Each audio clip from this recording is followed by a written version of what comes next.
ways you can put together a really quick peach cobbler. The first way is with canned peaches. I know, it's not exactly the same, but it works.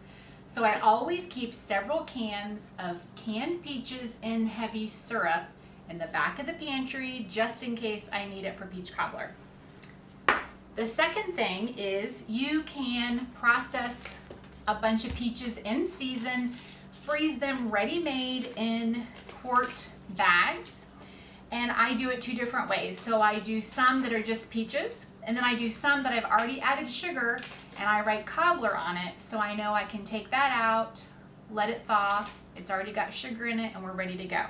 So those are a couple different ways, or you can do it right then and there with fresh peaches. Today we're processing peaches all day long.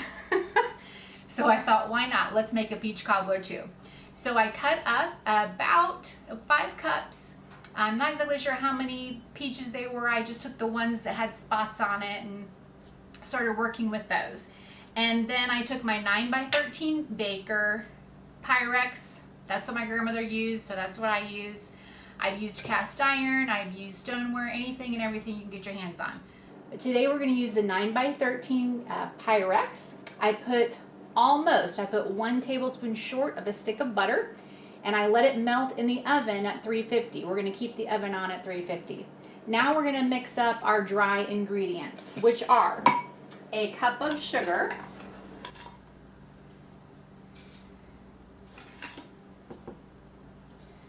it's a little bit less than a cup. We're going to do a cup of all-purpose flour,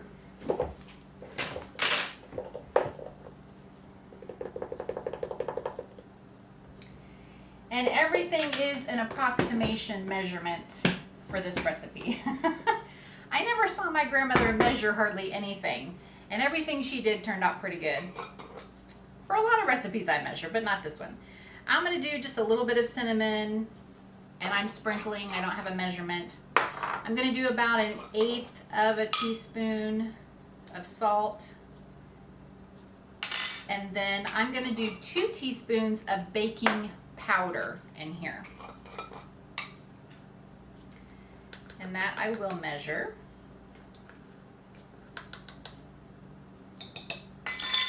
All right. I'm going to give this a little mix before I add 3/4 of a cup of milk.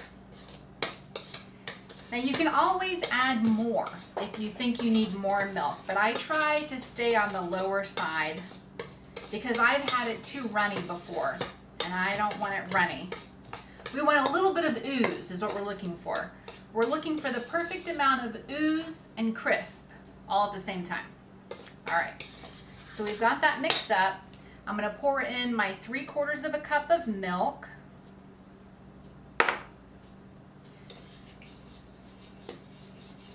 Now it's not going to be thin at all. It might be similar to pancake batter. Don't be tempted to add more milk. It could be dollopy, that's okay. Because remember, we're putting it into basically a stick of butter. The first step is to get a 9x13 pan. You could use any kind of pan, but my grandmother used just a plain old Pyrex, so that's what I do. And I am going to take almost a whole stick of butter. I'm just going to do 1 tablespoon short of a whole stick of butter. And I'm going to save this tablespoon for the little minis I'm going to make, because then I'm going to use some in these pans here to make a couple minis for my in-laws.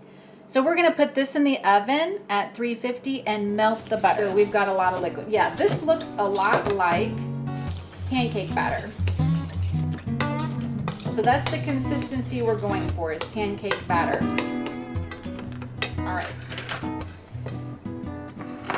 I'm going to take my 9x13 baker with the melted butter. I'm going to move this butter along here.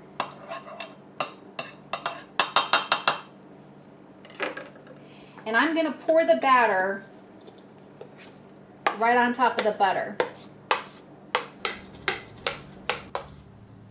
Just right on top. And we want to get it all. Needed a spatula for this. We want all that yummy goodness.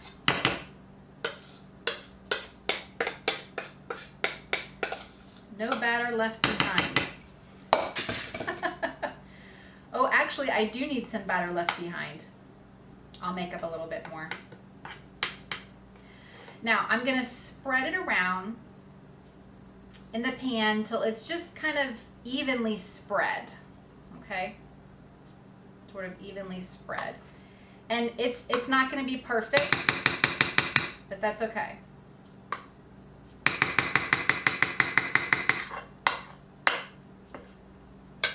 Now we're going to get our peaches. In our saucepan is 5 cups of chopped up peaches. 5 cups.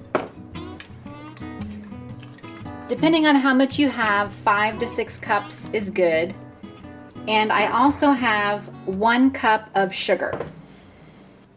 So I've got our peaches in here. I put them over simmer with about a cup of sugar.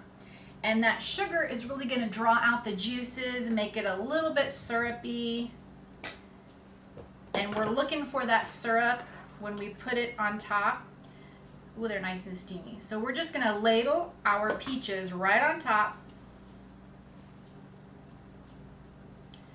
along with the syrup.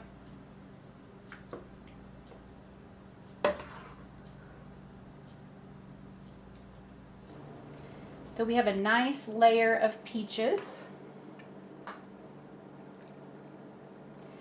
Now I'm holding back a little bit of peaches because what I'm going to do minis to take to my in-laws. You know, I made them a pint of the peaches, so I'm going to give them a little bit of peach cobbler as well and some goulash for supper. So we're going to go ahead, we'll do those. So I'm going to reserve a little bit of our peaches back for that.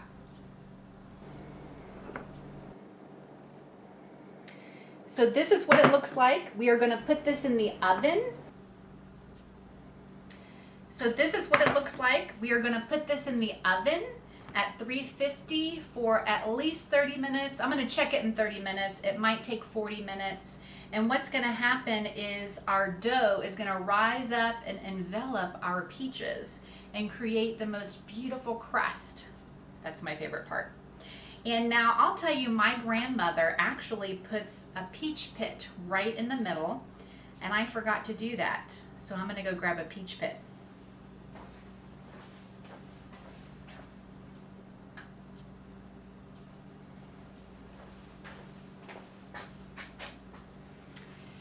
She says that that's her secret to her cobbler, is her peach pit.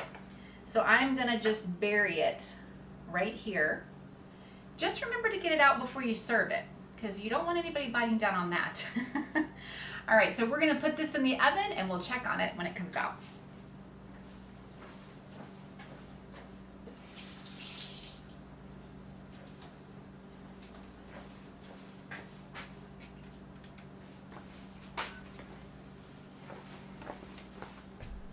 At 350 for at least 30 minutes. I'm going to check it in 30 minutes. It might take 40 minutes.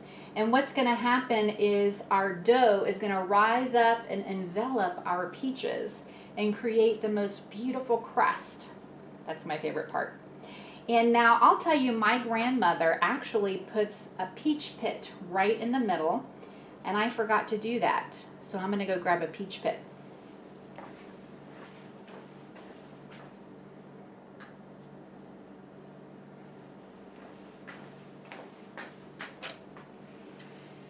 She says that that's her secret to her cobbler, is her peach pit. So I'm going to just bury it right here. Just remember to get it out before you serve it, because you don't want anybody biting down on that. All right, so we're going to put this in the oven and we'll check on it when it comes out.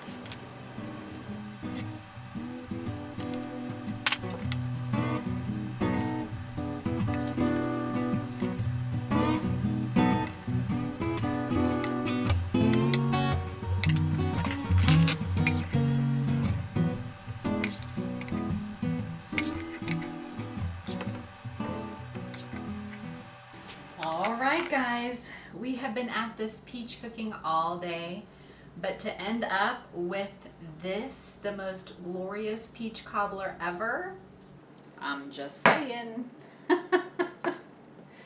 This is gonna be wonderful. So I have boys coming home in about an hour. We have our goulash cooking, and for dessert, peach cobbler. Mimi's peach cobbler. Back to my southern roots. Be sure to print this recipe, and don't forget to take out the pit that's in here. I need to remember to do that. And it's that beautiful golden brown we're looking for. I'll do a close-up so you can see it. And I might have to taste it before anyone else comes home. Enjoy.